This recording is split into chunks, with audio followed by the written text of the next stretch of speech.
Bismillahirrahmanirrahim. Assalamualaikum warahmatullahi wabarakatuh. Waalaikumsalam warahmatullahi wabarakatuh. Yang saya hormati Kepala SMK Nasional Gegesik beserta jajarannya, Bapak Ibu semua, baik itu Bapak Ibu guru mata pelajaran, tenaga pendidikan SMK Nasional Gegesik yang sudah menyempatkan waktunya untuk bersama-sama kita kumpul di sini untuk mengikuti acara disertasi budaya positif modul 1.4 gerakan guru penggerak anak-anak 9. Ya. Apa kabarnya Bapak Ibu semuanya?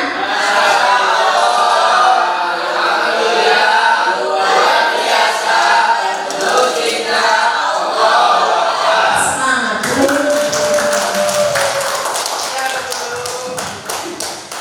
Semangat semuanya ya Bapak Ibu. Izinkan saya untuk menyampaikan atau untuk memaparkan pemahaman saya yang sudah saya pelajari selama 2 bulan terakhir ya di dalam guru penggerak ini di modul 1 kaitannya dengan budaya positif gitu kan. Assalamualaikum ya Bapak Ibu, perkenalkan ini adalah saya ya sebagai calon guru penggerak angkatan 9. Kemudian yang cantik ini yaitu adalah Mandin ya, Ibu Linda Pindah Suara MPD sebagai fasilitator yang menemani kami selama kegiatan daring. Kemudian yang ini Bapak Mas Nali SPD ya sebagai guru pengajar praktik yang mendampingi kami ya, mendampingi saya selama kegiatan guru penggerak ini. Dan beliau juga yang sering ke sekolah, mungkin di antara Bapak Ibu sudah pernah ketemu langsung ya dengan Pak Mas Nali. Beliau sebagai pengajar praktiknya ya, mendampingi kami. Kemudian, nah ini dia. Jadi dalam guru penggerak ini kita mempunyai salam Bapak Ibu. Jadi kalau misalnya nanti saya bilang salam guru penggerak, Bapak Ibu jawabnya bergerak, bergerak dan menggerakkan. Ya, siap Bapak Ibu? Ya. Oke. Salam guru penggerak. Terima kasih teman-teman. Iya. Jadi kenapa slogan atau salam dari guru penggerak itu yang pertama tergerak. Yang pertama itu adalah kita tergerak ya untuk melakukan perubahan. Perubahan di mana? Perubahan paradigma baru ya nanti yang akan kita pelajari bersama Bapak Ibu. Jadi pertama itu adalah dari hati kita tergerak. Kemudian setelah hati kita tergerak, kita bergerak. Apa bergeraknya? Salah satunya yaitu adalah dengan mengikuti program guru penggerak. Nah nanti menggerakkan, salah satu yang cara menggerakkan itu adalah saat ini saya ingin mengimplementasikan pemahaman saya tentang budaya positif kepada Bapak Ibu semua.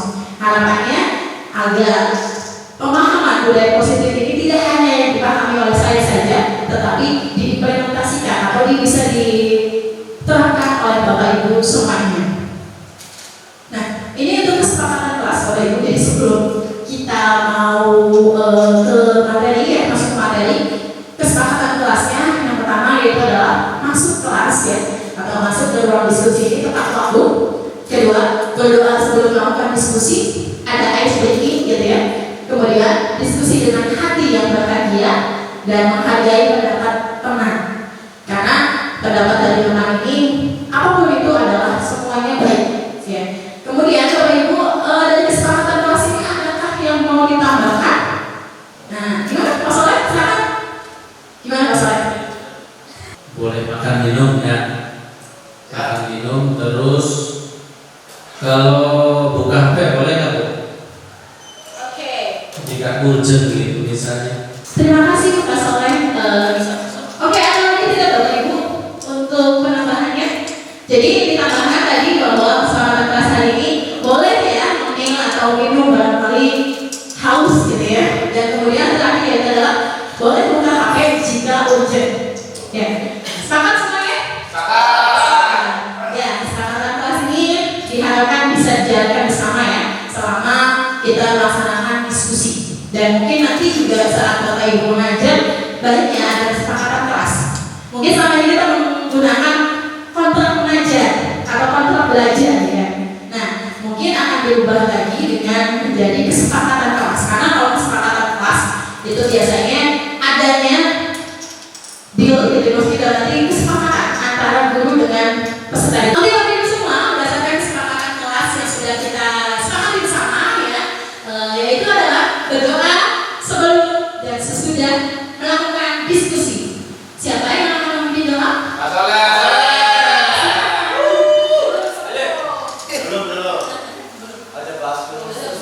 Ya, sebelum kita mulai kegiatan diskusi, sebaiknya kita membaca Ummul Quran ala hadiniyah wa ala kulli niyatin sholihah al-Fatihah. A'udzu billahi minasyaitonir rajim. Bismillahirrahmanirrahim. Iyyaka na'budu wa iyyaka nasta'in ihdinas siratal mustaqim siratal ladzina an'amta 'alaihim ghairil maghdubi 'alaihim waladdallin. Lanjut berikutnya.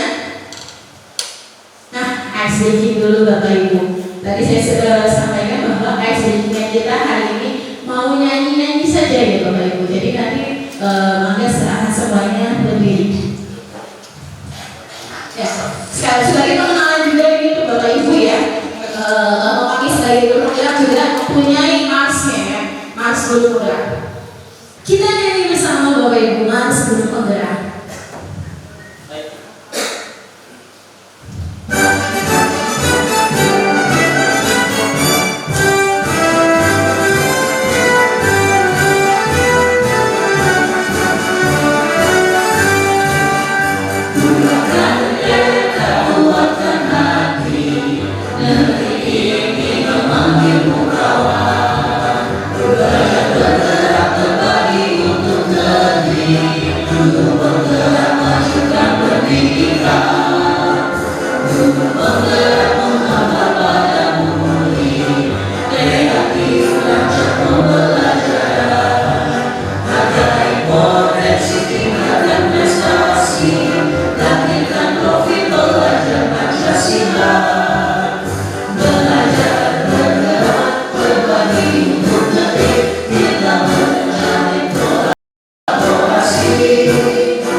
Terima kasih Bapak Ibu semua. Setelah kita bernyanyi bersama, bagaimana perasaan Bapak Ibu? Ya, alhamdulillah. Begitulah ketika kita nanti menerapkan pembelajaran kepada peserta didik di dalam kelas, kita pastikan bahwa peserta didik kita dalam keadaan senang, bahagia, bersemangat, sehingga tujuan kita bersama untuk menyampaikan pelajaran semuanya bisa tercapai dengan baik dan bisa dipahami dengan baik oleh peserta didik kita. Oke Bapak Ibu, langsung saja ke diseminasi modul 1.4 tentang budaya positif ya. Ini keterangan saya bahwa setiap saya membuat tugas selalu disertakan di situ satuan pendidikan yang saya tempuh gitu ya. Kemudian konsep dari inti budaya positif apa saja gitu ya. Yang pertama yaitu adalah perubahan paradigma belajar. Jadi nanti selama beberapa menit ke depan gitu ya, kita akan mempelajari tentang konsep inti budaya positif. Yang pertama yaitu adalah konsep perubahan paradigma baru. Yang kedua yaitu disiplin positif. Ya, mungkin di antara Bapak Ibu semua ketika mendengar kata perubahan gitu ya, perubahan paradigma belajar dan disiplin positif langsung terbayang gitu ya. Oh, seperti ini, seperti ini. Jadi sebenarnya ini adalah semua yang sudah pernah kita laksanakan Bapak Ibu di kelas nantinya, atau saat Bapak Ibu menangani peserta didik yang bermasalah dan yang lainnya. Sebenarnya Bapak Ibu sudah ada, hanya saja mungkin selama ini kita masih menanganinya berdasarkan peraturan yang sangat-sangat yang sudah kita buat di bersama tanpa adanya kesepakatan dengan peserta didik. Kemudian yang ketiga, nilai-nilai kebajikan. Nah, setelah kita mendengarkan perubahan paradigma belajar ini apa, terus kemudian juga kita menginginkan disiplin positif ya, bahwa kita juga tidak boleh melupakan nilai-nilai kebajikannya. Kemudian yang keempat adalah kebutuhan dasar manusia. Kebutuhan dasar manusia yang terkadang kita sudah memahami itu, tetapi kadang kita suka melupakan. Lanjut, motivasi perilaku manusia. Nah, ini juga perlu Bapak Ibu ketahui, peserta didik itu ada beberapa klasifikasi nanti. Motivasi apa saja yang mereka lakukan, untuk apa saja, untuk menghindari apa saja, nanti kita bersama-sama pelajari. Yang kelima, posisi kontrol guru. Nah, di sini nanti kita memahami bersama kita ada di posisi mana selama ini gitu ya, dan mungkin posisi apa yang bagus atau yang baik ya, yang baik untuk kita laksanakan nanti ke depan pembelajaran kita. Yang ketujuh yaitu adalah keyakinan kelas. Keyakinan kelas, mungkin di awal kita sudah ada kesepakatan kelas, nanti keyakinan kelas apakah sama atau berbeda, nanti kita bersama-sama ya Bapak Ibu. Dan yang terakhir yaitu adalah segitiga restitusi. Segitiga restitusi ini bagaimana caranya kita mengatasi masalah dari peserta didik tanpa menghakimi peserta didik atau membuat peserta didik menjadi lebih down lagi gitu ya. Pertama, pembelajaran dengan paradigma baru.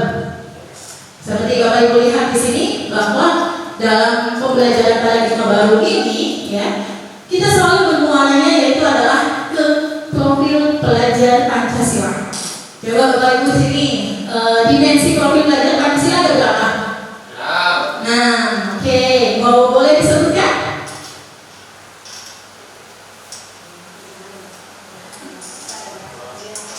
Beriman dan bertakwa pada Tuhan Yang Maha Esa dan berakhlak mulia. Oke, lanjut silakan. Berkebinaan global. Oke, lanjut.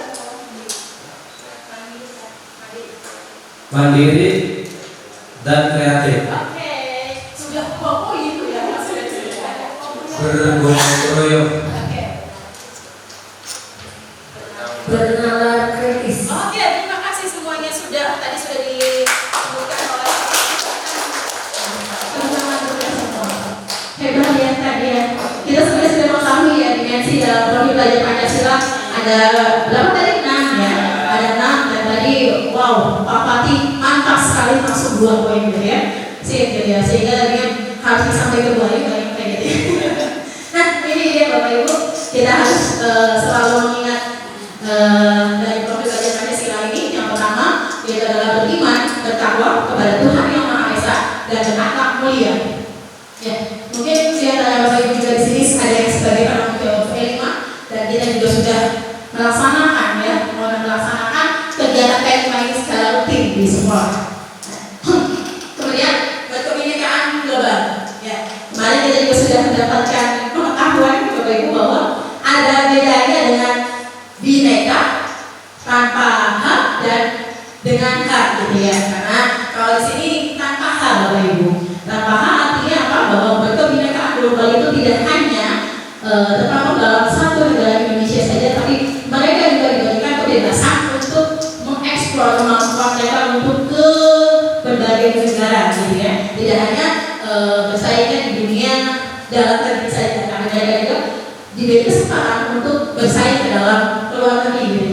Bergotong royong, bagaimana caranya kita bisa menciptakan peserta didik itu mereka bersama-sama, ya bersama-sama bergotong royong tidak hanya mungkin peserta didik dengan peserta didik saja, tapi juga kita ya bersama peserta didik. Kemudian juga mau belajar yang kreatif, benar kritis dan mandiri. Itu adalah dimensi-dimensi profil belajar Pancasila. Di sini bahwa dikatakan bahwa pembelajaran dengan paradigma baru ya itu berkaitan dengan pemuarannya dengan profil belajar Pancasila yang selama ini kita sudah jalankan. Kemudian, nah apa ini Bapak Ibu? Bukan ya, ini apa ini Bapak Ibu? Tangan sedang apa Bapak Ibu? Mata. Oke, sekarang coba Bapak Ibu cari teman dengan maksudnya dari teman saja boleh.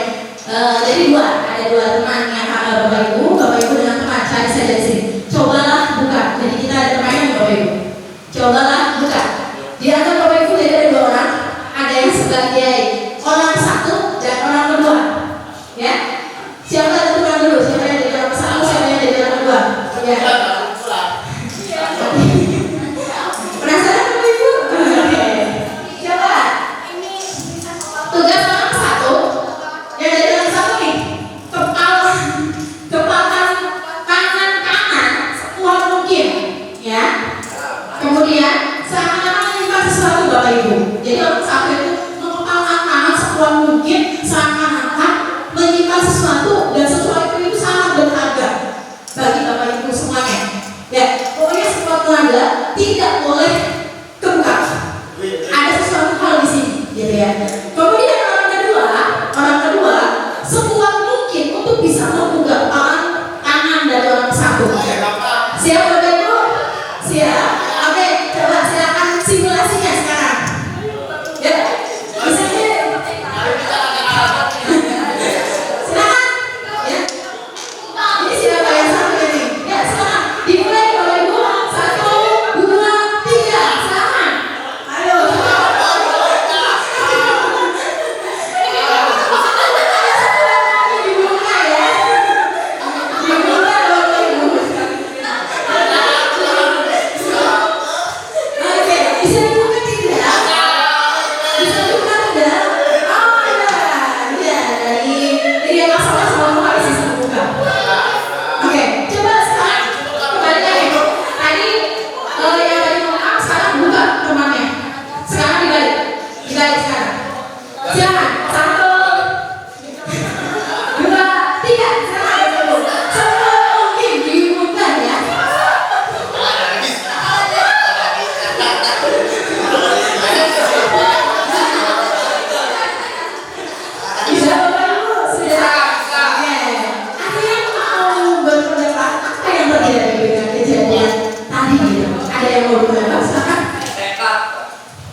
Mempunyai tekad yang sangat kuat.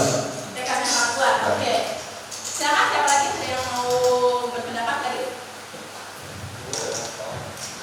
Oke. Bisa jadi dengan keyakinan yang kuat, dengan sebuah tantangan dan hati yakin yang kuat, cobaan apapun sebesar apapun tidak akan tergoyahkan.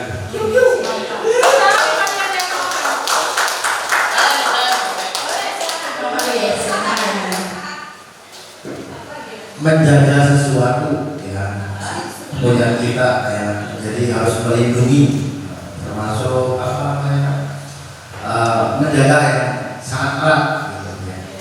Oke, jadi mungkin tadi ada yang Bapak Ibu tetap kokoh tidak membuka ya.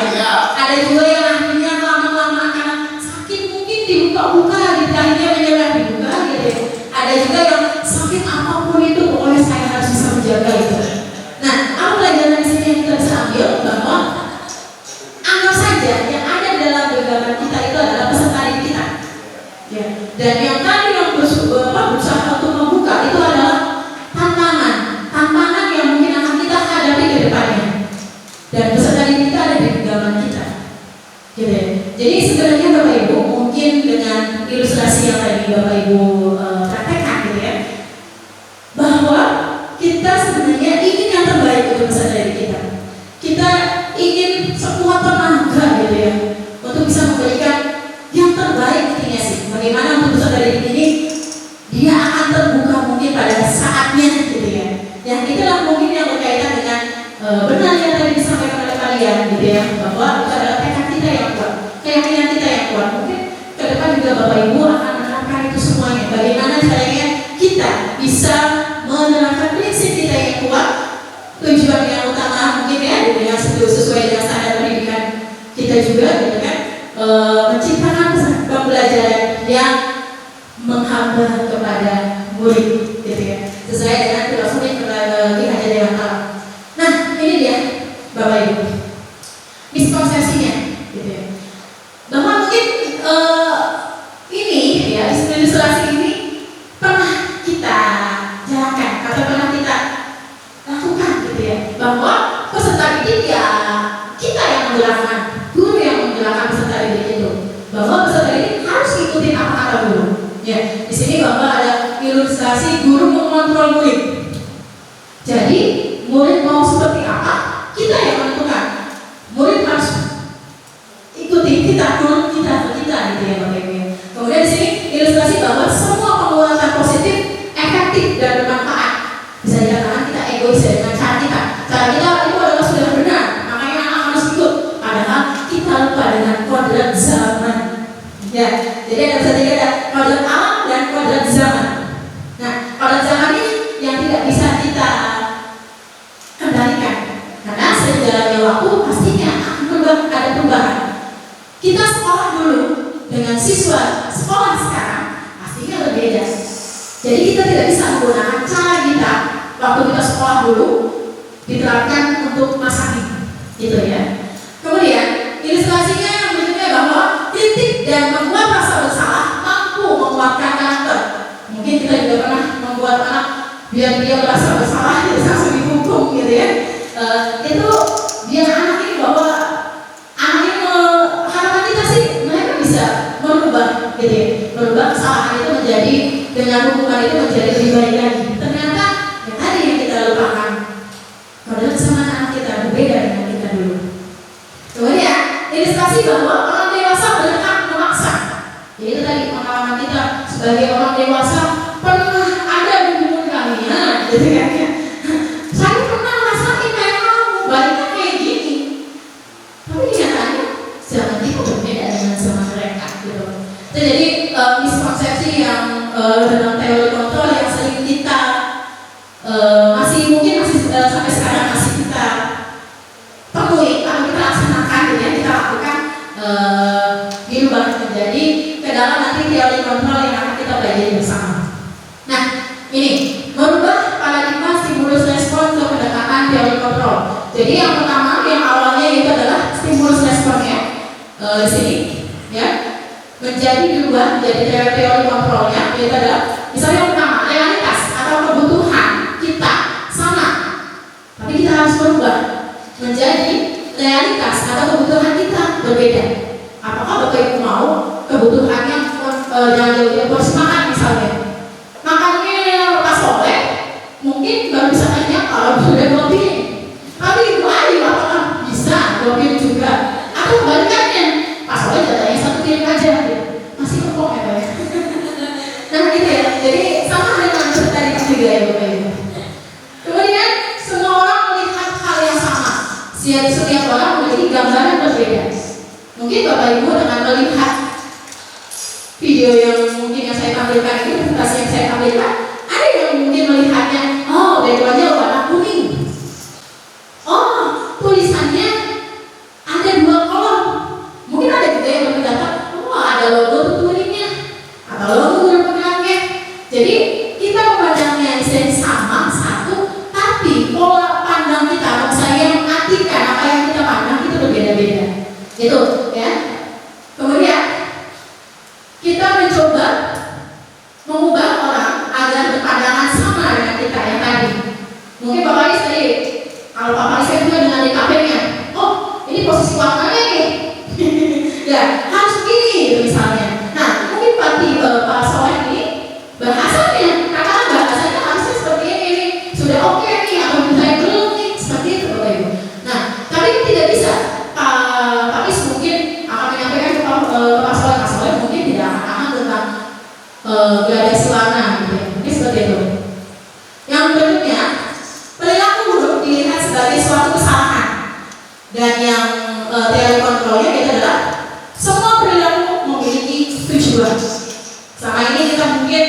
menganggapnya kalau orang yang tidak sama dengan jalannya kita atau dengan konsep kita, maka orang itu salah.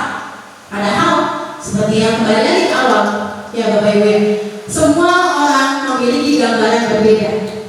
Kembali lagi, jadi tidak bisa menyalahkan suatu cara orang lain, karena orang lain pastinya punya caranya berbeda-beda. Mungkin tujuannya sama, gitu ya. Mungkin tujuan sama, tapi ya itu kembali lagi bahwa kebutuhan kita yang berbeda, sehingga cara dalam memenuhi suatu hal itu pasti berbeda.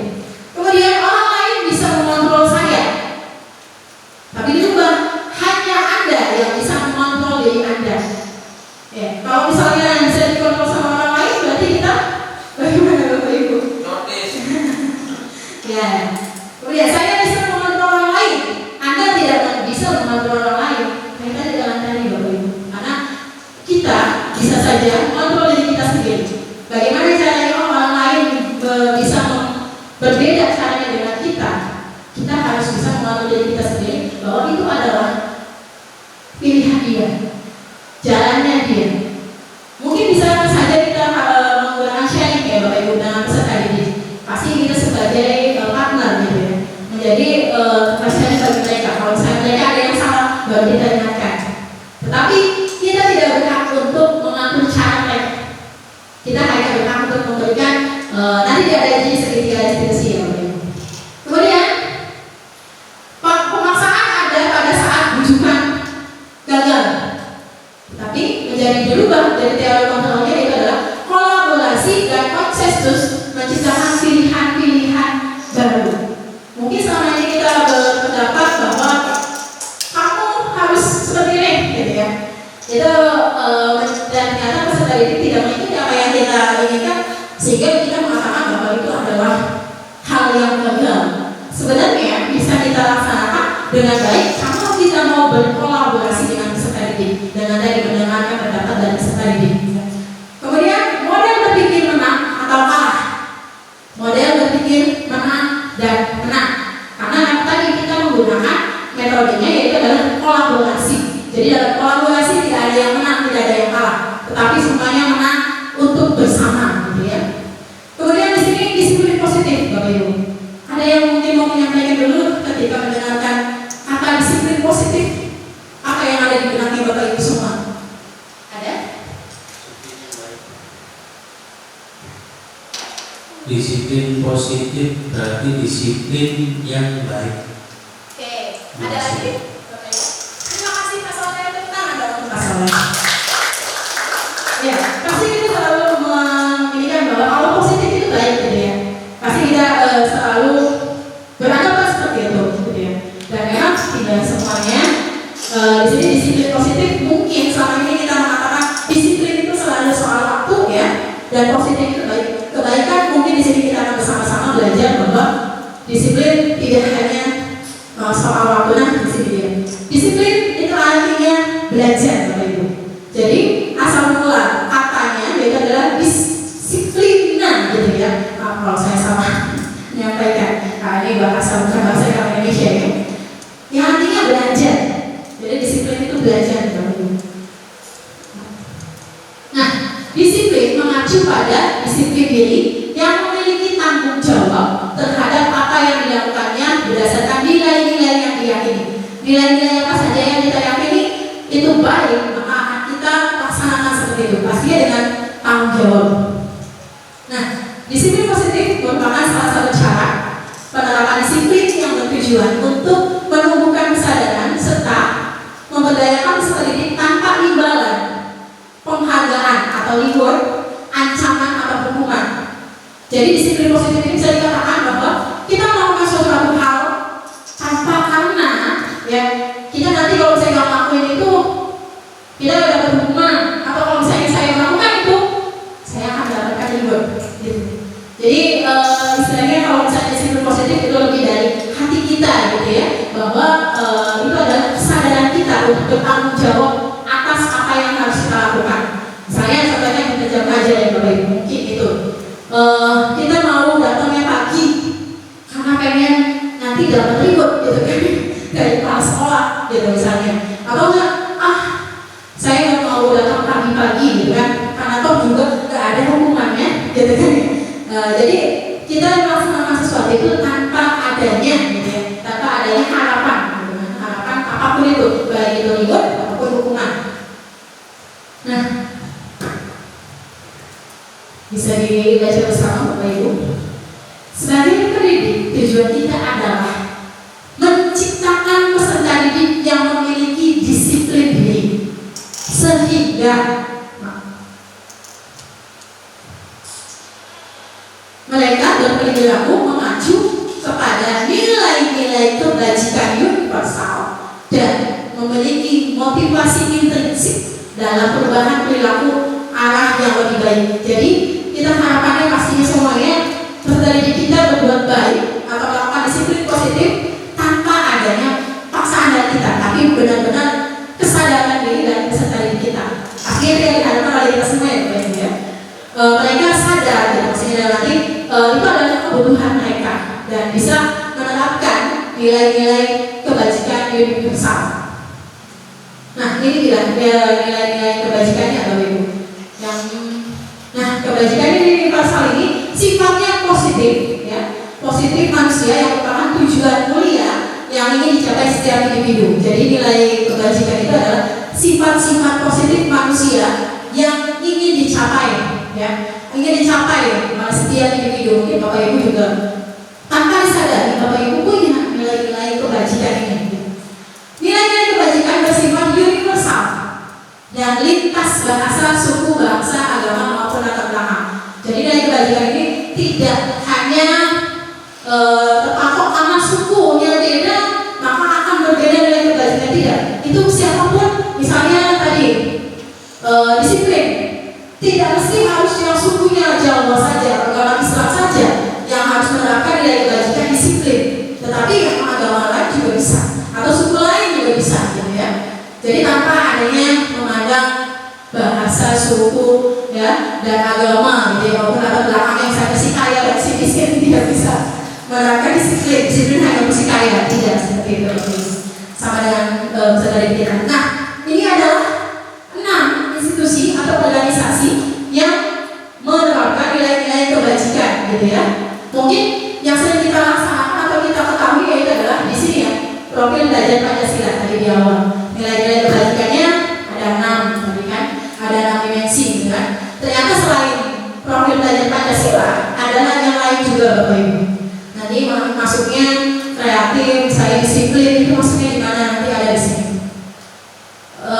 Mungkin Bapak Ibu bisa menggali informasi gitu kan ya. Apa saja sih IBO Primary Years Program ya gitu kan. Kemudian apa saja 9 nilai karakter gitu kan. Petunjuk seumur hidup dan keterampilan hidup, the 7 essential virtues, dan proyek nilai-nilai kebajikan. Mohon maaf kalau saya ngomong bahasa Inggrisnya salah ya. Nah, ini dia. Berikutnya kebutuhan dasar manusia. Ada yang mau menyampaikan kebutuhan dasar manusia apa saja Bapak Ibu? Boleh dituliskan di sini ya.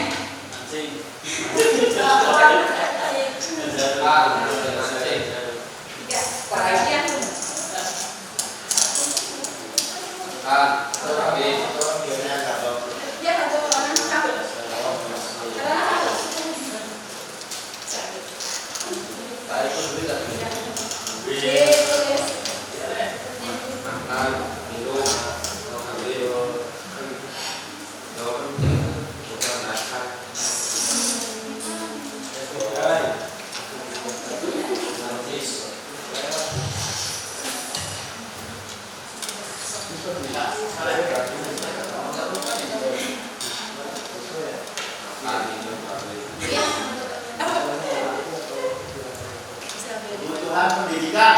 Nah, ya.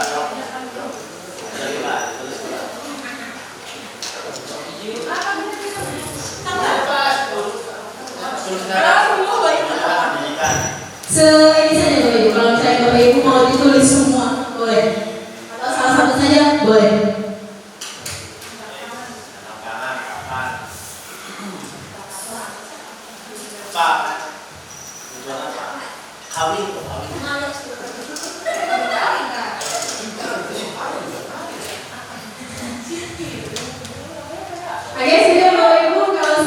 boleh di kanan, tidak di sini, tempel hak sini saja. Oke. Nanti kita baca bersama-sama. Silakan. Dia tulis namanya. Iya, dikasih nama.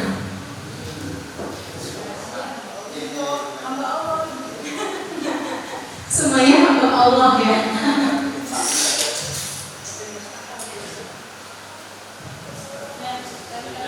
Sini aja teman-teman.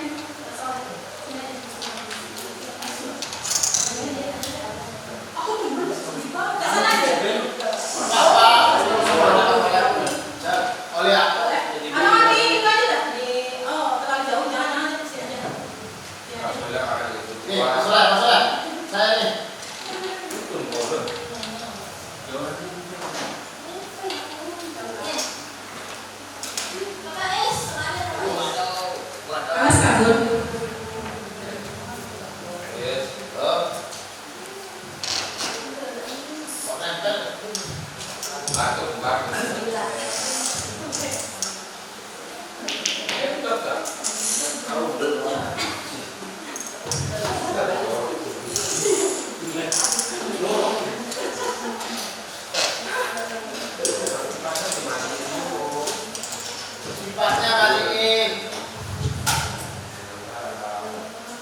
Oke. Kita baca ya Bapak Ibu ya. Makan, minum, kawin, hiburan.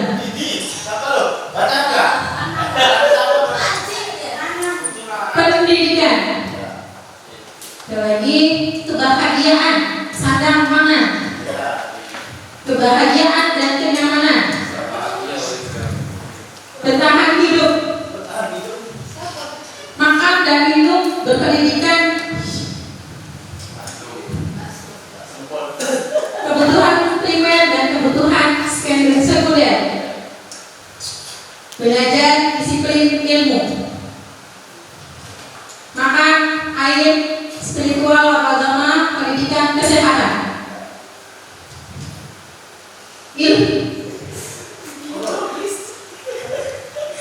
Ilmu, biologis, pangan, dan pangan. Bapak Ibu semuanya, yang tadi sebenarnya yang kita sebutkan itu betul semuanya.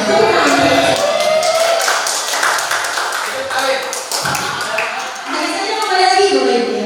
Mungkin tujuan sama, kebutuhan manusia. Salah satunya makan, hidup, untuk bertahan hidup gitu ya. Sama sebenarnya.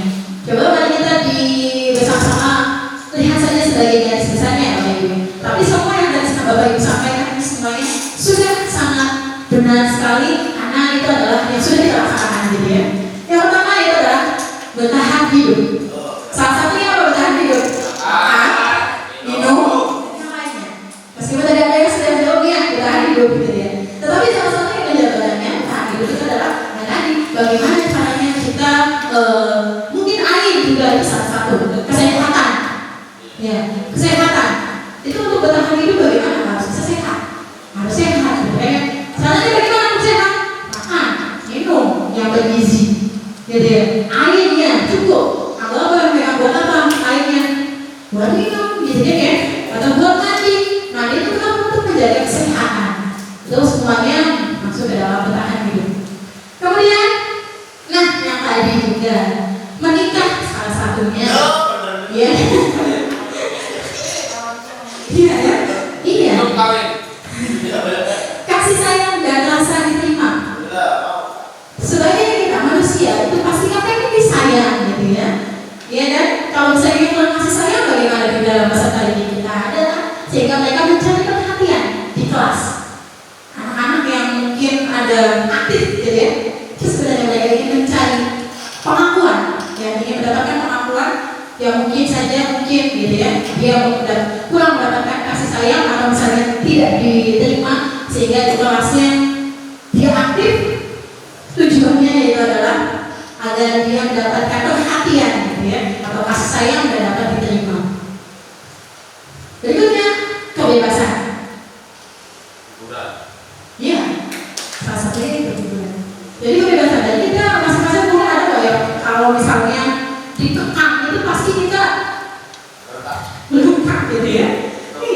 Jadi kita memerlukan kebebasan, kesenangan, hiburan, tadi apalagi tuh? Iya, mancing gitu ya. Ya,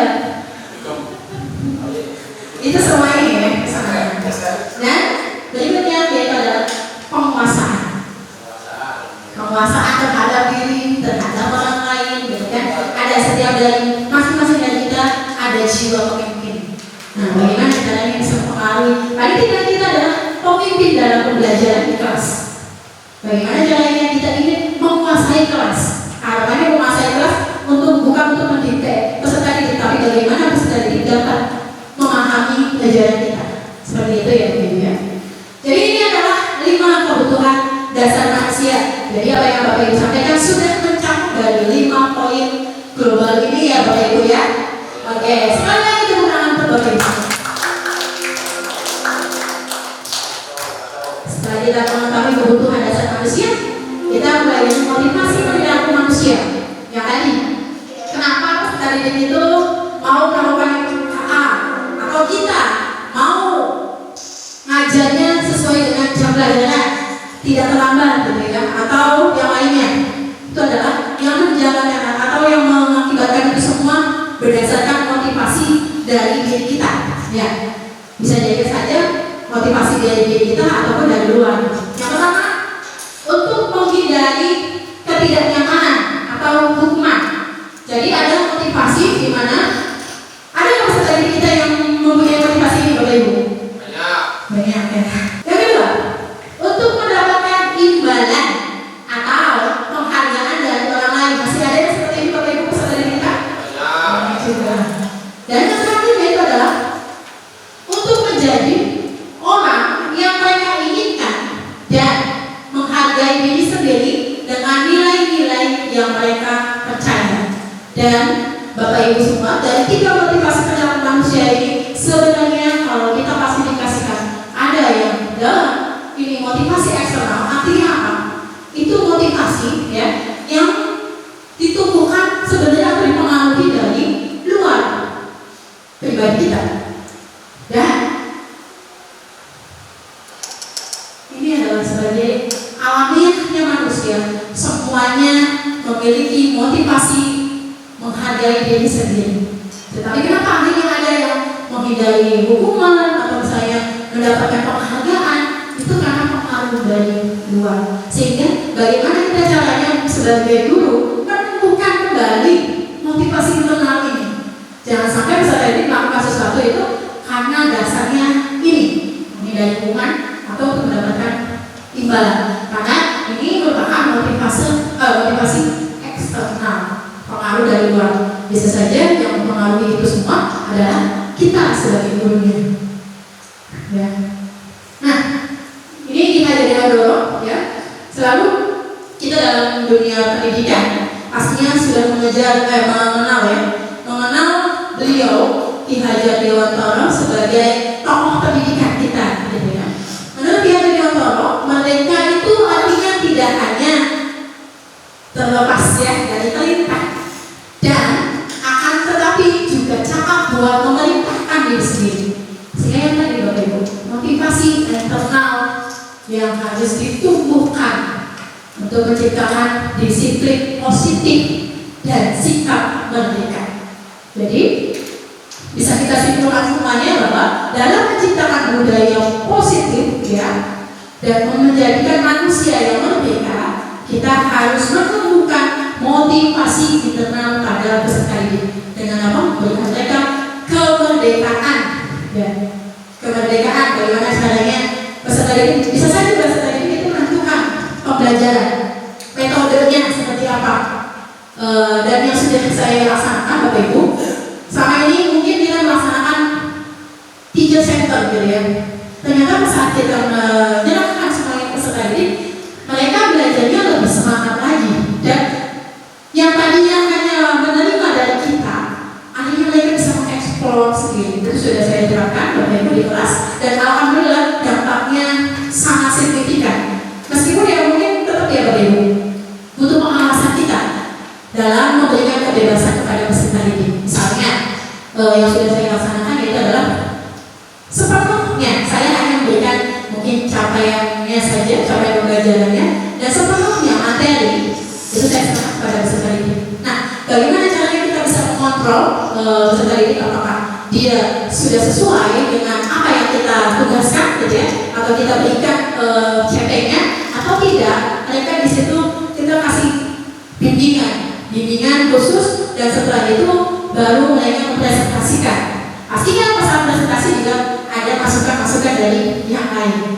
Dan guru di situ hanya mengontrol saja. Dan imbasnya mereka lebih paham seperti itu. Pas saat saya tanyakan dengan memberikan memo kayak gini, hampir semuanya menyatakan meskipun ada yang masih menyampaikan bahwa tidak jelas karena memang yang menjelaskan semuanya siswa, tapi kebanyakan dari mereka merasa diberikan kebebasan. Mereka merasa senang. Karena apa? Tidak istilahnya saya mendikte mereka harus kerjain ini, soal ini, tapi mereka dijelaskan. Akhirnya mereka merasa lebih senang, dan alhamdulillah semuanya mau mengerjakan, meskipun ya yang hal-hal yang tidak diinginkan pasti ada Bapak Ibu. Itu tugas kita sebagai guru untuk mengontrol peserta didik kita agar lebih baik lagi, ya, untuk menemukan disiplin positif ini. Nah, di sini ada hukuman, konsekuensi, restitusi. Ada yang bisa membedakan Bapak Ibu? Boleh? Hukuman itu apa ya? Hal yang diberikan kepada orang yang tidak melakukan sesuatu. Kalau konsekuensi adalah hal yang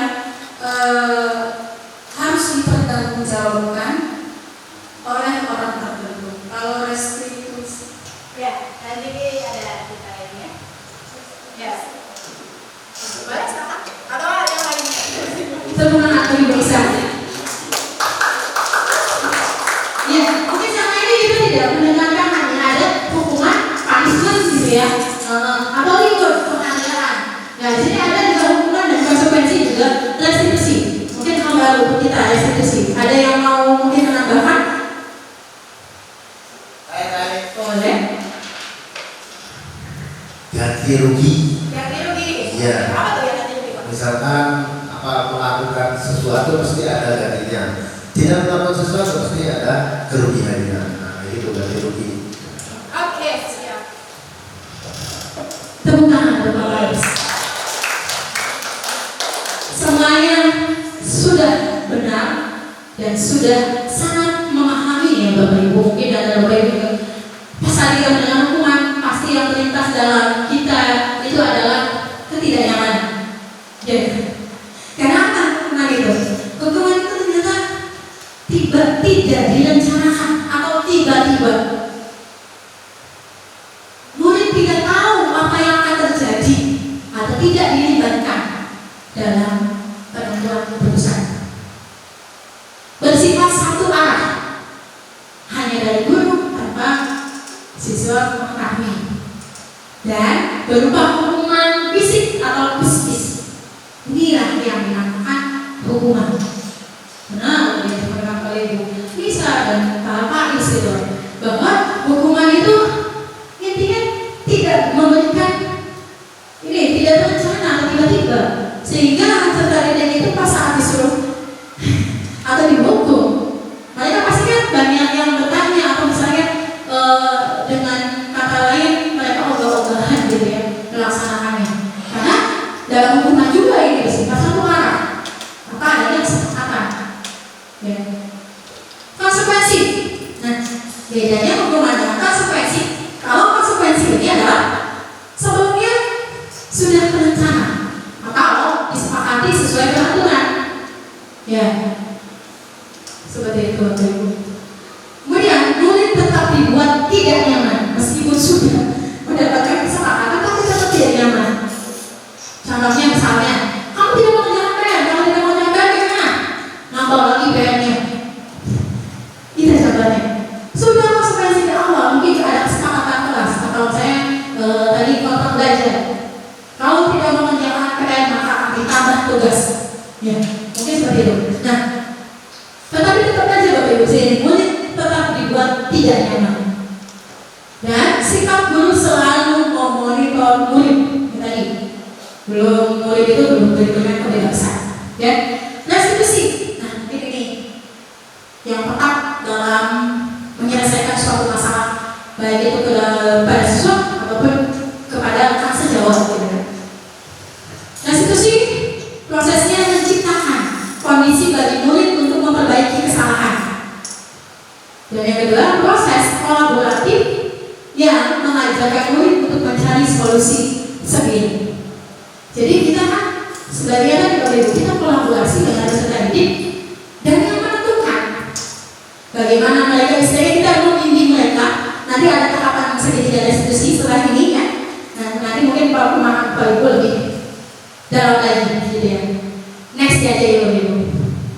Nah, sekarang untuk hukuman dan konsekuensi. Siapa yang mau berpendapat bahwa ini adalah hukuman atau konsekuensi?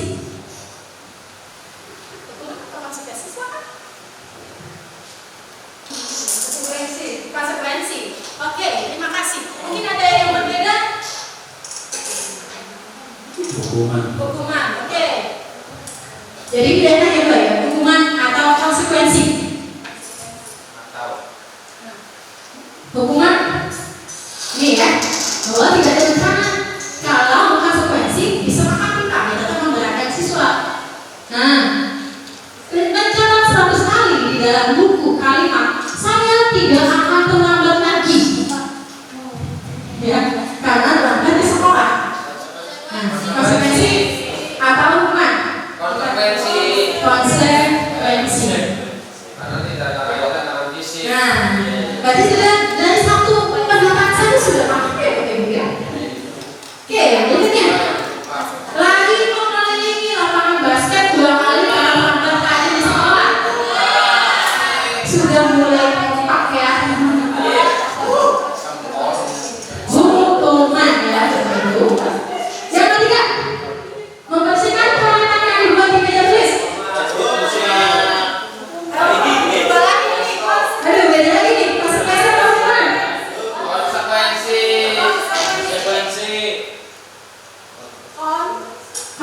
apa hukuman? Konsekuensi apa hukuman? Konsekuensi kebalikan.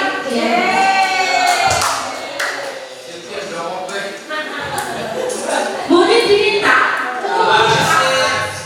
15 kali karena tidak menggunakan masker.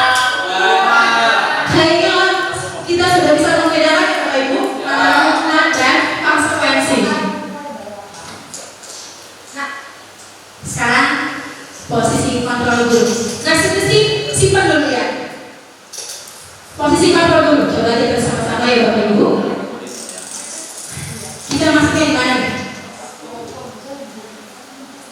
Coba.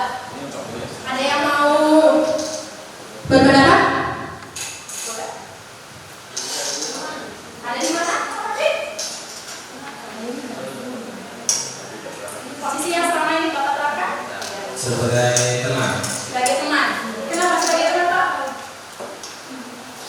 Ya, karena disangkakan masa-masa umur remaja ya. Iya. Supaya mereka juga terlihat tidak ada gap di antara guru dan guru. Siap, mantap. Tepuk tangan untuk Bapak Ibu. Itu jawaban dari guru milenial ya. Sebagai teman. Coba kalau guru senior bagaimana?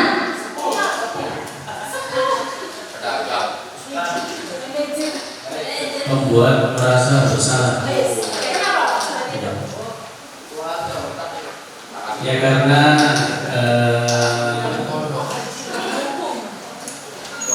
jadi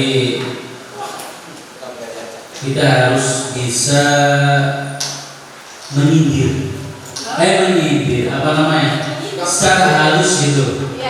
Iya, jadi supaya mereka itu yang menegur secara halus dengan cara membuat mereka itu merasa bersalah. Siap. Ya, terima kasih. Ini dari mereka silakan. Sebagai pemantau, ya.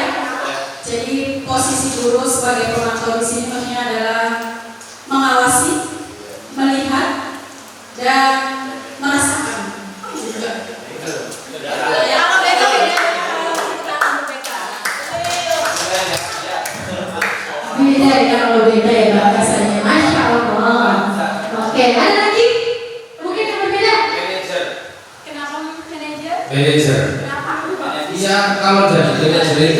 keseluruhan, baik bisa menghukum, bisa memantau, bisa membuat merasa bersalah, bisa juga dijadikan teman.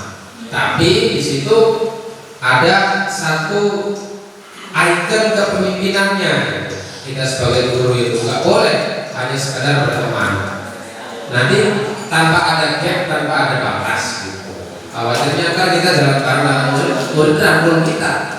Nah kan, iya. Atau hanya bisa memantau tanpa ada eksekusi. Atau hanya bisa membuat merasa salah. Padahal anaknya nggak mau merasa bersalah. Aku selalu benar, apalagi perempuan ya. Iya. Kalau hanya sekedar menghukum pun tanpa ada dasar yang jelas ya baru tepat. Tapi kalau jadi manajer, completely understanding. Tidak ada yang menjawab sebagai posisi kontrol penghukum ya. Posisi kontrol yang tadi sudah disampaikan oleh Bapak Ibu dari 5 sudah 4 yang kita sebutkan tadi. Lalu sebenarnya mana sih yang paling ideal gitu? Atau di sini kita contohkan dulu. Kalau ada kasus ya, peserta didik tidak memakai atribut lengkap saat upacara bendera. Menurut Bapak Ibu, perlakuan dari kontrol guru yang penghukum seperti apa Bapak Ibu? Membuat merasa bersalah bagaimana? Teman seperti apa? Pemantau bagaimana? Dan manajer seperti apa? Ada yang mau berpendapat? Oke, dari kasus yang ini, Bu, kalau misalnya Bapak Ibu sebagai manajer yang mana, ya, posisi kontrol yang mana, itu perlakuan Ibu kepada peserta didik seperti apa? Mungkin kata-kata yang muncul gitu. Saya kayak dulu, bahwa hukum itu biasanya, ya, biasanya kita tadi sudah mengenal apa itu hukuman, konsekuensi, dan restitusi gitu ya. Bahwa biasanya kalau hukum itu dia dengan nada keras tinggi gitu ya, biasanya dan tanpa memperhatikan peserta didik. Pembuat merasa bersalah biasanya nadanya itu agak merendah dan lalu-lalu. Kamu kenapa sih? Kamu masih saja seperti itu. Nanti ibu yang dimarahin sama kepala sekolah kalau kamunya tidak mengikuti pelajaran ibu. Kecil, itu kan pembuat merasa bersalah. Kalau saya bahasa kita seperti itu, kayaknya apa sih kayaknya? Aduh, kita salah sama ibu ini ya, kayak gitu kan ya. Nah, sebagai teman, ya kita di Bapak yang sampaikan, kamu jangan begitulah. Kamu kan sudah tahu konsekuensinya, gitu kan? Jadi nadanya itu lebih kayak berteman, tidak menolak, ya intinya sih tidak seperti itu, kan berteman saja. Gitu ya. Nah, sekarang pemantau mungkin tidak beda juga dengan penghukum, hanya saja memantau dia istilahnya sudah punya datanya. Kamu sudah berkali-kali terlambat misalnya, atau tidak menggunakan atribut gitu ya. Kamu sudah berkali-kali telat, terlambat. Kenapa kamu masih seperti itu? Ya, jadi ada dasar di mana ada datanya, intinya seperti itu. Dan dia sudah memantau yang katanya sudah memperhatikan, ada runtutannya. Kalau sebagai manajer, bagaimana Bapak Ibu? Ya, memberikan kedepanan kamu sekarang terlambat. Oke, tapi kita jangan ngulangin lagi ya, karena terlambat itu tidak sesuai dengan peraturan sekolah yang sudah kita sepakati bersama.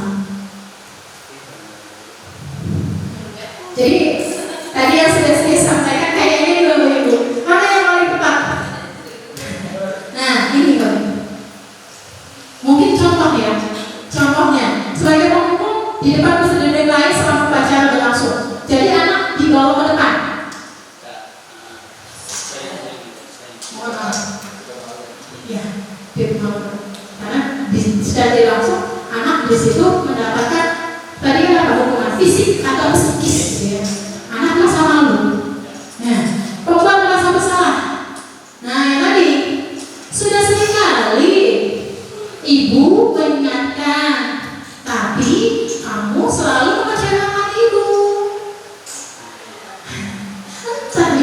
bagaimana lagi, bilang apa lagi kepada kepala sekolah, gitu kan sama-sama ya.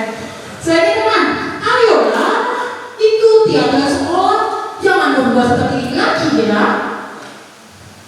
Sebagai penonton, kamu sudah melanggar peraturan sekolah, kamu sudah tahu konsekuensinya. Setelah upacara, beri atribut ya di koperasi sekolah, jangan diulang lagi. Itu sebagai penonton. Sebagai manajer, apakah kamu tahu kesalahan kamu? Kira-kira bagaimana untuk memperbaiki kesalahanmu? Jadi manajer ini anak berpikir, menyadari kesalahannya. Ya, menyadari kesalahan. Mungkin tadi yang kita sampaikan itu sebenarnya arahnya ke manajer. Ya, cuman karena kita masing-masing ada nanti antara pemantau dengan manajer ini memang mirip-mirip gitu. Tapi kalau manajer itu tidak langsung membuat anak masuk merasa bersalah, tapi mereka koleksi diri dan tahu bagaimana cara menyelesaikannya. Nah, posisi kontrol guru yang harus kita tetapkan sebagai apa, Bapak Ibu? Manajer. Jadi dalam manajer ini juga nanti penerapan dari restitusi tadi. Oke, sekarang kenapa keyakinan kelas untuk membuat suatu kesepakatan bersama mahasiswa? Kenapa bukan peraturan kelas saja? Kenapa ada yang berpendapat Bapak Ibu? Kan itu kelas bingung, gitu kan ya? Kenapa sih keyakinan kelas? Kenapa sih tidak peraturan kelas? Ada yang mau berpendapat Bapak Ibu? Boleh?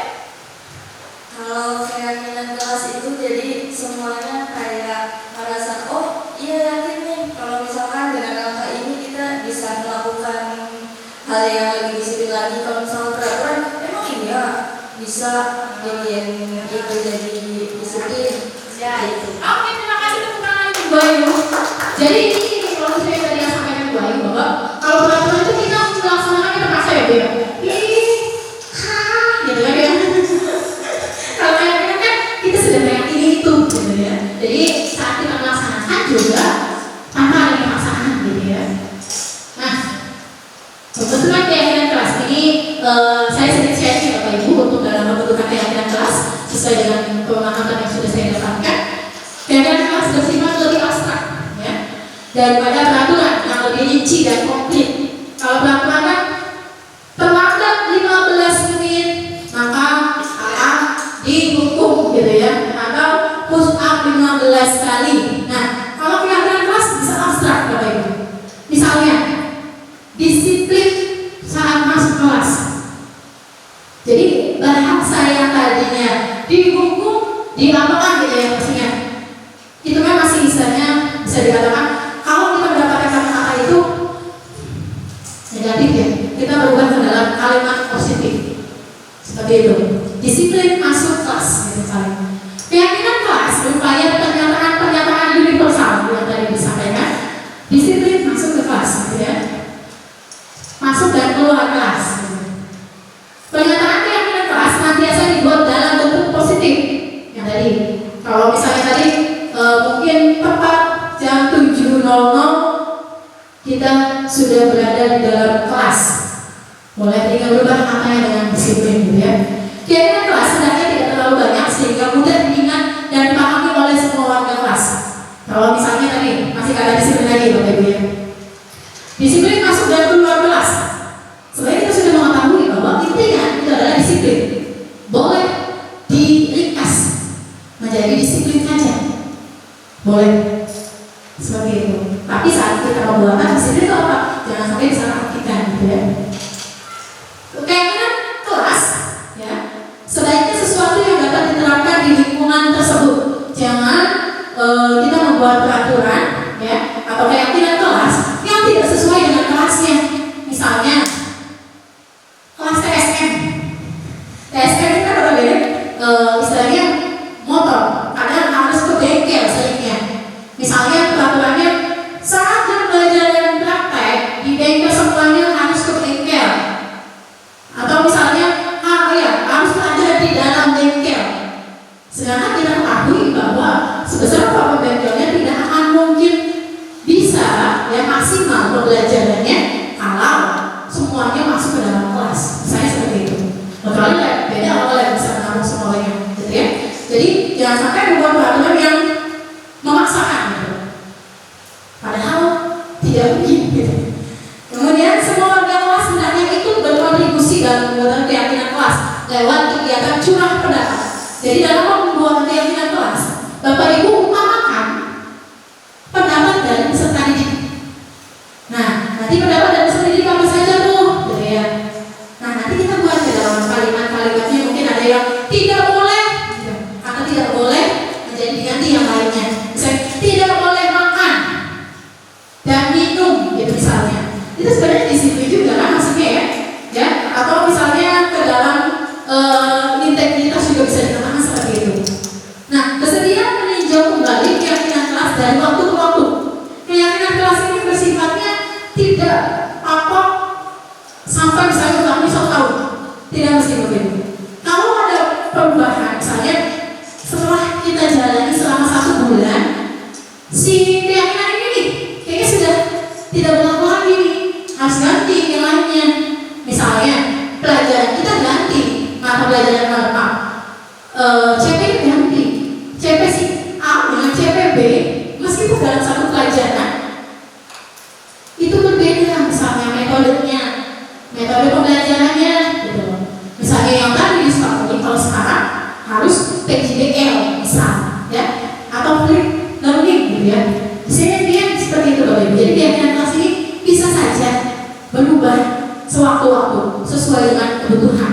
Tidak seperti mungkin kalau saya peraturan, ya, peraturan itu kan kadang berubahnya itu istilahnya harus berdasarkan waktunya sudah habis, gitu ya. Nah, ini segitiga institusi yang kita tunggu-tunggu ya, Bapak Ibu, adalah menciptakan proses, ya, menciptakan kondisi bagi murid untuk memperbaiki kesalahan mereka, sehingga mereka kembali kepada kelompok mereka dengan karakter yang lebih kuat. Nah, di sini dalam segitiga institusi ada 3 cara. Yang pertama yaitu adalah validasi menstabilkan identitas. Yang kedua, validasi tindakan yang salah. Dan yang ketiga, menanyakan keyakinan kelas. Ya, menanyakan keyakinan. Setelah kita dari membuat keyakinan, nanti mungkin kalau saya ada siswa yang melanggar, kita bisa menggunakan tahapan segitiga institusi ini. Menstabilkan identitas. Di sini berbuat salah dengan kata-katanya ya, Bapak Ibu. Berbuat salah itu tidak apa-apa. Karena tadi kembali lagi bahwa apapun yang kita laksanakan, apapun yang kita lakukan itu semuanya proses dari belajar, gitu. Belajar. Jadi kalau ada melakukan kesalahan, jangan kita memvonis langsung salah, tapi kita membuat menstabilkan identitas dulu.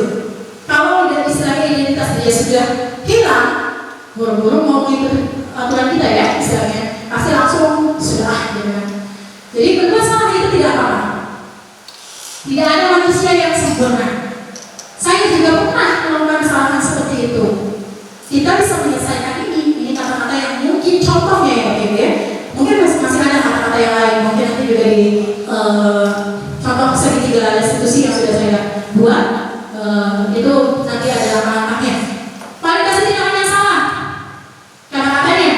Padahal kamu bisa melakukan yang lebih buruk dari ini ya, gitu ya. Kamu pasti punya alasan mengapa melakukan hal ini. Kamu patut bangga pada dirimu sendiri karena kamu telah melindungi sesuatu yang penting buat kamu. Ini contoh-contohnya. Menanyakan keyakinan. Apa yang kita percaya sebagai kelas atau keluarga? Apa nilai-nilai umum yang telah kita sepakati? Apa bayangan kita tentang kelas yang ideal? Oke, semuanya Bapak Ibu. Boleh berdiri dulu? Boleh berdiri dulu? Sebelum kita lanjut ke video segitiga institusi.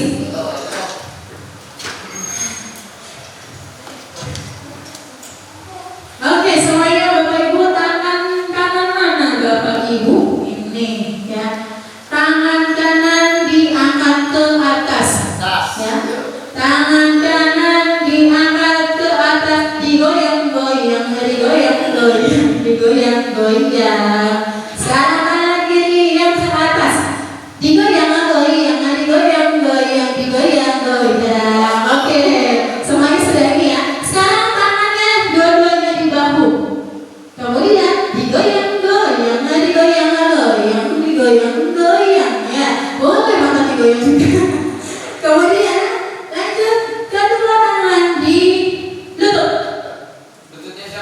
Lutut sendiri dong. Digoyang-goyang, ayo digoyang-goyang dulu. Digoyang-goyang, digoyang-goyang gitu ya. Oke, terima kasih teman-teman. Selanjutnya kami sedang Bapak Ibu, ya, karena tadi tidak ada aktivitas ya, hanya duduk gitu kan. Boleh aktivitas Bapak Ibu, laksanakan seperti itu. Jadi yang namanya ice break itu tidak mesti harus selalu permainan, tidak mesti harus selalu istilahnya yang apa ya, gerakan fisik, tapi bisa juga seperti tadi. Salam guru penggerak apa Bapak Ibu? Masih pada fokus ya. Oke, baik, fokus semuanya Bapak Ibu. Jadi nanti bisa diterapkan ke dalam pembelajaran Bapak Ibu. Soal misalnya menaik kabel atau misalnya memberikan sedikit umpan balik gitu ya. Nah, contoh penerapan segitiga restitusi. Kita lihat Bapak Ibu ya, untuk segitiga restitusi yang sudah saya buat.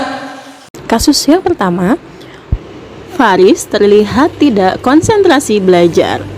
Faris selalu menunduk ketika belajar dan saat diperhatikan lagi ternyata Faris sedang bermain game online saat jam pelajaran. Langkah pertama, menstabilkan identitas. Hai Faris, tadi Ibu hari ini mendengar kabar dari Ibu Ani bahwa kamu tidak fokus belajar. Iya Bu, Kenapa? saya bosan Bu dan tidak suka pelajarannya, jadi saya mencari hiburan biar tidak bosan. Baik, mungkin itu juga yang akan Ibu lakukan ya. Ketika kita menemui kejenuhan, pastinya Ibu juga akan mencari hiburan. Kedua, validasi tindakan yang salah. Apa yang kamu lakukan? Saya bermain game Bu. Kamu main game, pasti ada alasannya.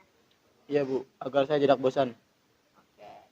Pasti ada kebosanan dalam belajar dan Ibu menghargai hal itu ya, tindakan kamu main game. Karena apa? Karena kamu tidak melakukan lebih daripada itu, yaitu misalnya mengajak teman kamu yang lain untuk main game atau membuat keributan di kelas ya, sehingga kelas tersebut tidak kondusif. Ketiga, menanyakan keyakinan. Apakah sikap main game itu sesuai dengan keyakinan kelas? Tidak Bu, Tidak. Oke, kira-kira keyakinan kelas apa yang kamu langgar? saling menghormati, menghargai dan empati. Oke, betul ya. Menurut kamu sikap saling menghormati, menghargai, dan empati, apakah itu penting? Iya Bu, Baik, sekarang keyakinan kelas apa yang harus kamu lakukan ketika sedang bosan dalam belajar? rajin dan toleran. Oke, betul. Lalu saat kamu merasa bosan pelajaran, apa yang akan kamu lakukan? Saya akan lebih rajin dan toleran terhadap teman kelas dan guru, Ya, sehingga saya akan lebih banyak berkomunikasi dengan teman satu kelas dan guru. Agar saya bisa semangat belajar, bila perlu saya akan berkoordinasi dengan wali kelas dan guru BK. oke, baik. Tepat sekali apa yang kamu lakukan tadi, apa yang kamu ambil ya. Sekarang kamu boleh masuk ke kelas. Silahkan, terima kasih. Tanggapan murid. Saya sangat senang mendapatkan solusi dari Bu Yayen tentang mengatasi kebosanan saya saat belajar. Saya akan lebih memperhatikan lagi komitmen keyakinan kelas yang sudah dibuat bersama dan disepakati. Terima kasih. Kasus yang kedua, seragam setiap hari Jumat adalah pramuka, yaitu baju warna coklat muda dan celana atau rok warna coklat tua, sesuai ketentuan. Salman, murid kelas 12 TS4, memakai seragam tidak sesuai ketentuan sekolah. Hai Salman, apa kabarnya hari ini? Kabarnya baik Bu. Ibu lihat hari ini cara kamu berbeda. Iya Bu, saya memakai seragam tidak sesuai aturan. Kenapa? Celananya basah Bu. Kenapa kamu dicuci sekarang? Sedangkan kamu tahu bahwa seragam kamu kayak ini hanya dipakai di hari Jumat. Iya Bu, saya lupa mencuci.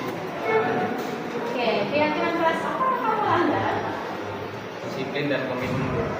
Nah, kamu sudah menyadari keyakinan kelas yang kamu langgar. Lalu bagaimana sikap yang akan kamu ambil? Saya akan lebih disiplin lagi Bu, mencuci pakaian setelah digunakan agar bisa membantu orang tua, tidak hanya menunggu disuruh dan harus orang tua yang berkomitmen. Baiklah Salman, kamu sudah menyadari keyakinan kelas apa yang sudah kamu Tanggapan murid. Saya sangat senang mendapatkan solusi dari Bu Yeyen untuk mengatasi masalah saya tentang disiplin dan menggunakan seragam sesuai jadwal. Saya akan lebih memperhatikan lagi komitmen keyakinan kelas yang sudah Oke, jadi itu sedikit ya, sedikit kasus yang terjadi di kelas gitu kan, dan penanganan segitiga diskusi yang saya laksanakan gitu kan. Dan kebetulan video tadi juga sudah saya unggah di tugas pada modul 1.4 ya, di budaya positif ini di dalam demonstrasi kontekstual gitu kan. Nah, dari tadi yang sudah disampaikan atau dari video yang sudah ditayangkan, menurut Bapak Ibu bagaimana dalam menyelesaikan masalah yang menggunakan segitiga dan institusi dengan penyelesaian masalah yang selama ini kita laksanakan? Ada perbedaan atau misalnya apa yang Bapak Ibu lihat? Boleh. Kalau biasanya kan kita langsung to the point gitu ya Bu ya.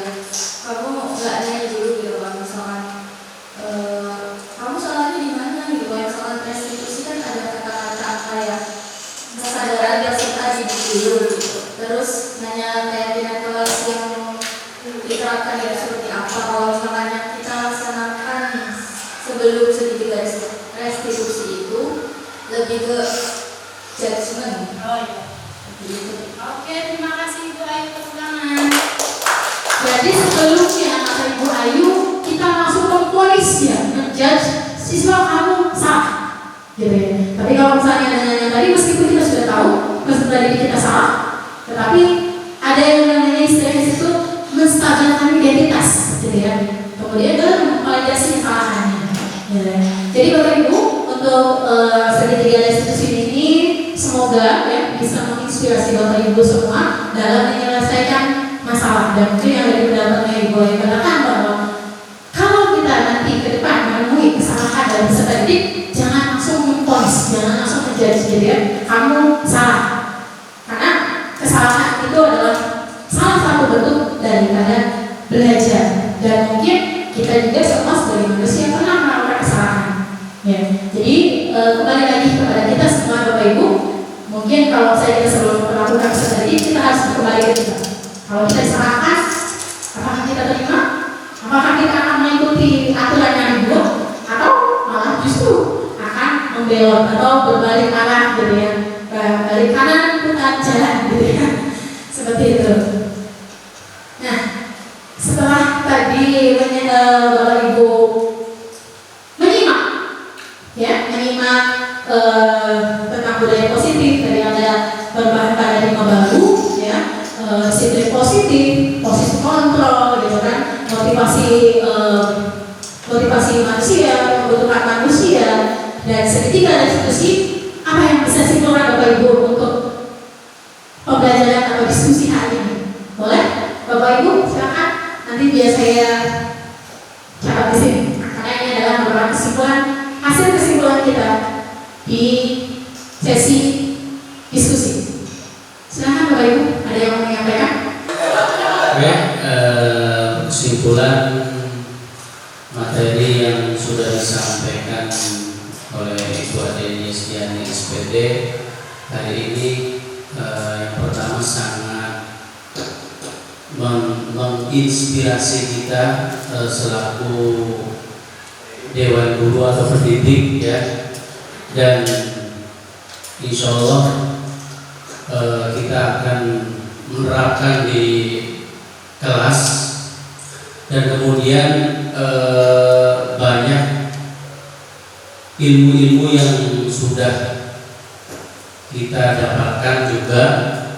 Terima kasih. Kesimpulan menurut pandangan saya ya, dari pertama mengikuti materi ini, pertama adalah intinya kita memerdekakan siswa dalam belajar, dengan artian siswa itu dieksplor seluas mungkin ya, tentunya dengan tadi asas kebutuhan manusia ya.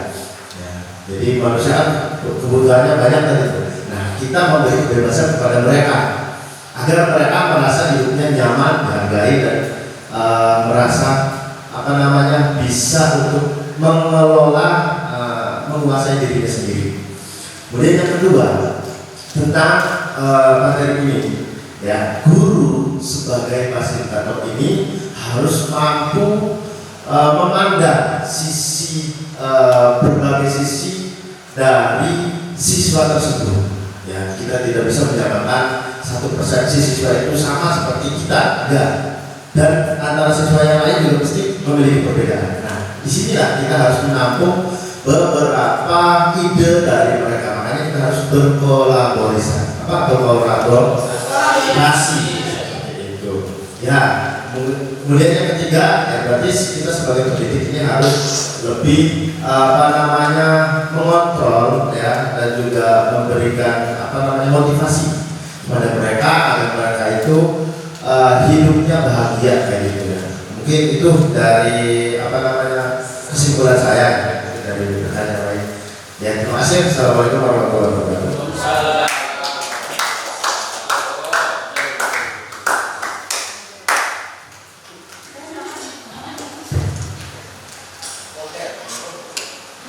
Sebenarnya udah banyak ya, cuma sedikit menambahkan saja. Pertama, kesimpulan yang bisa kita dapatkan bersama adalah merubah cara pandang, ya.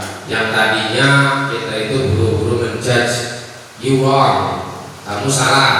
Tapi dibalik itu ya kita harus tahu sebenarnya itu bukan merupakan sebuah kesalahan, tapi tujuannya saja dari siswa tersebut yang harus kita luruskan. Itu yang pertama. Yang kedua, mengenai identitas diri. Setiap peserta didik itu aktif, namun seringkali kita temukan aktifnya itu pada hal-hal yang kurang tepat. Seperti halnya yang tadi sudah dipaparkan oleh pemateri Ibu Yayen di videonya, aktif di sana malah aktifnya main game gitu. Nah, ini yang harus kita pelajari bersama, bagaimana cara untuk menindaklanjuti temuan-temuan yang seperti itu. Selanjutnya yang bisa kita simpulkan juga adalah kontrak belajar di awal. Ini merupakan serapan baru bagi saya secara pribadi, karena ini belum pernah saya lakukan, dan ketika saya mendapatkan itu di hari ini ternyata ya itu memang sangat penting sekali gitu. Adanya kesepakatan kontrak belajar antara guru dengan siswa, bagaimana metodenya, bagaimana mekanismenya, bagaimana cara penyampaiannya, sampai dengan ke produk akhir atau capai pembelajaran pada materi tersebut. Itu barangkali yang lain. Ya, sebenarnya sama dengan dulu lebih ke cara pandang kita sekarang lebih terbuka lagi, dengan gimana kita harus bisa memposisikan diri kita sebagai manajer, sebagai misalkan teman ke siswa, dengan tidak menjudge mereka gitu. Karena kalau misalkan kitanya yang pertama itu sudah diawali dengan menjudge, maka saya juga akan kayak ya udah buat apa? Terima kasih.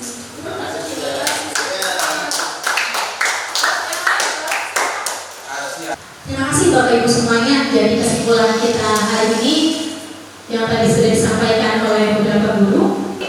Semangat Bapak Ibu semuanya bahwa dengan diskusi hari ini harapannya kita semua akan diterapkan, ya, Bapak Ibu yang sini sebagai pionir, gitu ya, sebagai pionir pemahaman baru tentang budaya positif, gitu ya, penerapan budaya positif di sekolah atau di kelas, gitu ya.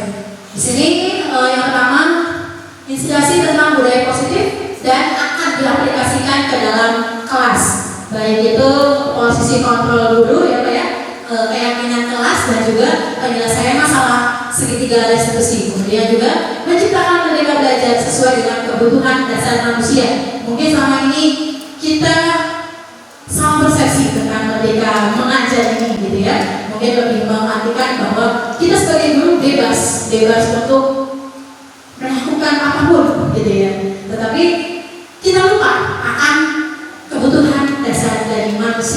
yang kita abaikan kebutuhan dasar manusia dari peserta didik kita. Yang ketiga, untuk menciptakan pembelajaran student center, ya, guru sebagai fasilitator, maka diperlukan kolaborasi antara peserta didik dengan guru, ya, misalnya dalam membuat keyakinan kelas dan pemecahan masalah, ya. Kesalahan kan hal-hal yang wajar karena merupakan bagian dari proses belajar. Tadi juga kita sudah mengamati bersama bahwa disiplin itu adalah artinya belajar. Ya. Penerapan segitiga institusi sebagai wujud dari kontrol guru yaitu manajer. Kita sudah memahami bersama bahwa posisi kita sebagai guru dan kontrol apa yang harus kita laksanakan yaitu adalah sebagai manajer, di mana sebagai manajer itu tidak langsung menjudge kesalahan, gitu ya, kesalahan peserta didik, tapi kita menggali dari peserta didik tersebut apa biar mereka tahu dan sadar kesalahannya apa dan bagaimana cara menyelesaikannya. Kita kembali lagi sebagai guru hanya sebagai fasilitator, ya. Kemudian keyakinan kelas akan dilaksanakan atau diaplikasikan ke dalam kelas. Ya, dalam keyakinan kelas kita mungkin akan kita sepakati bersama, baik itu kita sebagai guru mata pelajaran terhadap peserta didik atau kita sebagai wali kelas kepada peserta didik di kelasnya. Kemudian cara pandang terbuka dalam mengetahui posisi kontrol guru dan penerapan segitiga restitusi. Ya. Ini kaitannya dengan tadi ya, posisi kontrol itu sebagai kita yang kita ambil ya adalah posisi kontrol sebagai manajer, gitu ya. Kemudian penerapan segitiga restitusi, bahwa dalam mengatasi suatu masalah peserta didik kita tidak bisa langsung tadi yang kita sampaikan bahwa polis dan segala macam, tapi kita harus menstabilkan identitas peserta didik dulu. Karena saat mereka merasa dipercaya atau mereka tidak disalahkan, mereka akan terbuka untuk memvalidasi kesalahannya dan dia menyadari kesalahannya apa, dan sehingga kita kembalikan setelah itu tahap yang ketiga dalam segitiga restitusi, yaitu adalah menanyakan keyakinan yang sudah dilanggar atau keyakinan yang sudah disepakati bersama antara guru dengan peserta didik semuanya. Oke, alhamdulillah acaranya sudah selesai. Mari kita sebelum bubar dari diskusi ini kita sama-sama membaca surat Al-Asr. Bismillahirrahmanirrahim. Wa 'asri innal insana lafi khusr illa alladziina aamanu wa 'amilus shalihati wa tawassaw bil haqqi wa tawassaw bis sabr. Terima kasih. Assalamualaikum warahmatullahi wabarakatuh. Oke Bapak Ibu, terima kasih atas diskusinya hari ini. Saya belajar banyak dari Bapak Ibu. Begitu sebaliknya mungkin kita bersama-sama ya Bapak Ibu menerapkan budaya positif di SMK Nasional Guru Gegesik ini sehingga peserta didik kita mampu memiliki muara terakhir, yaitu adalah karakter profil pelajar Pancasila yang selama ini kita gaung-gaungkan tanpa hanya sebagai slogan saja, tetapi benar-benar kita aplikasikan bersama.